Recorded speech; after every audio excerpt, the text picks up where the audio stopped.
সবাইকে শুভেচ্ছা জানিয়ে বাংলাদেশ সম্পর্কিত কয়েকটি সংবাদ পরিবেশন করছি। প্রথমেই সংবাদ শিরোনাম।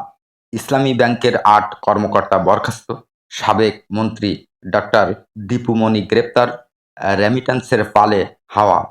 এবার বিস্তারিত সংবাদ। ইসলামী ব্যাংকের ৮ কর্মকর্তা বরখাস্ত। ইসলামী ব্যাংকের শীর্ষস্থানীয় ৮ কর্মকর্তাকে বরখাস্ত করেছে ব্যাংকটি। আওয়ামী লীগ সরকারের পতনের পর কর্মকর্তাদের চাপের মুখে তাদের বরখাস্ত করা হয়। এর মধ্যে একজন অতিরিক্ত ব্যবস্থাপনা পরিচালক এএমডি ও ৫ জন উপব্যবস্থাপনা পরিচালক ডিএমডি, বাকি ২ জন ব্যাংকের ২টি বিভাগের প্রধান।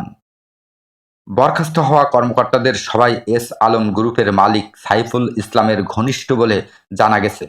এর মধ্যে বহুল আলোচিত ব্যবসায়ী এস আলমের একান্ত সচিব আকিজউদ্দিন ও ইসলামী ব্যাংকের ঋণের দায়িত্বে থাকা মিফতাহ উদ্দিনও রয়েছেন। তারা দুজনই ব্যাংকটির উপব্যবস্থাপনা পরিচালক ডিএমডি ছিলেন।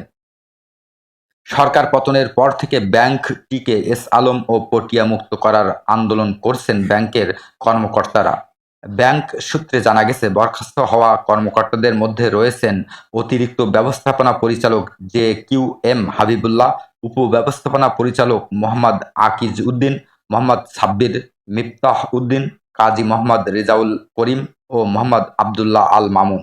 এছাড়া প্রধান অর্থ পাচার প্রতিরোধ কর্মকর্তা তাহের আহমেদ চৌধুরী ও ট্রেনিং ইনস্টিটিউটের প্রিন্সিপাল মোহাম্মদ নজরুল ইসলামকে বরখাস্ত করেছে ব্যাংকটি। ২০১৭ সালে আওয়ামী লীগ সরকারের রাজনৈতিক সিদ্ধান্তে ইসলামী ব্যাংককে জামাত মুক্ত করার উদ্যোগ হিসেবে এর মালিকানা ও ব্যবস্থাপনার নিয়ন্ত্রণ নেয় সরকারের ঘনিষ্ঠ ব্যবসায়ী গোষ্ঠী এস আলম গ্রুপ। এরপর ৭.৫ বছরে নামে বেনামে ব্যাংকটি থেকে প্রায় ৫০,০০০ কোটি টাকা বের করে নিয়েছে এস আলম এবং এর স্বার্থ সংশ্লিষ্ট রাজশাহীর নাবিল গ্রুপ। গত ৫ আগস্ট সরকার পতনের পর ৬ আগস্ট এস আলমের নিয়োগ পাওয়া কর্মকর্তাদের ব্যাংক থেকে বের করে দেন বিক্ষুব্ধ ব্যাংকাররা। এরপর ৭ এবং ৮ আগস্ট ব্যাংকারদের বিক্ষোভ করতে দেখা যায়। ২০১৭ সালে ইসলামী ব্যাংক দখলের পর পদায়ন পাওয়া এক্সিকিউটিভ সহ যারা অবৈধভাবে নিয়োগ পেয়েছেন তাদের নিয়োগ বাতিলের দাবি করেন তারা। এমন অবস্থায় গত বুধবার এস আলমের আমলে পদোন্নতি পাওয়া অতিরিক্ত ব্যবস্থাপনা পরিচালক কায়সার আলী ব্যাংকে এলে তাকে জোর করে পদত্যাগ করতে বাধ্য করা হয়।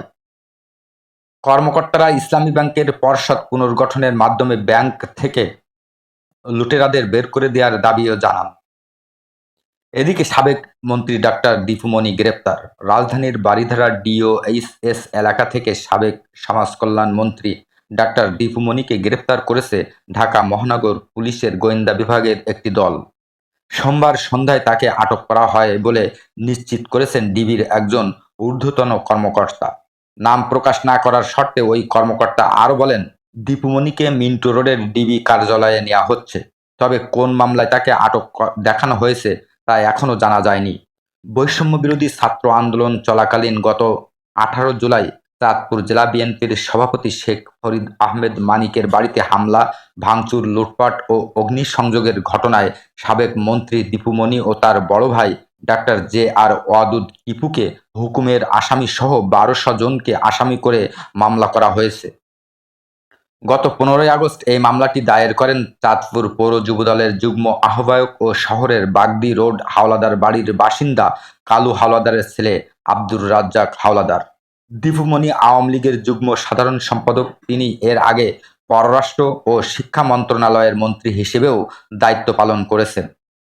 এদিকে রেমিটেন্সের পালে হাওয়া লেগেছে। ছাত্র জনতার অভ্যুত্থানের মুখে গত ৫ আগস্ট প্রধানমন্ত্রীর পদ ছাড়েন শেখ হাসিনা। এই ঘটনার পর বেড়ে যায় বৈধ পথে রেমিট্যান্স আসার পরিমাণ। এরই ধারাবাহিকতায় আগস্টের প্রথম ১৭ দিনে এসেছে ১৩,৩৭৪ কোটি টাকা। বাংলাদেশ ব্যাংকের হালনাগাদ তথ্য বলছে, চলতি মাসের প্রথম ৩ দিন পর্যন্ত রেমিট্যান্স এসেছে ৯,৫৬,৫০,০০০ আর শুধু ৪ থেকে ১০ আগস্ট পর্যন্ত এসেছে ৩৮,৭১,২০,০০০।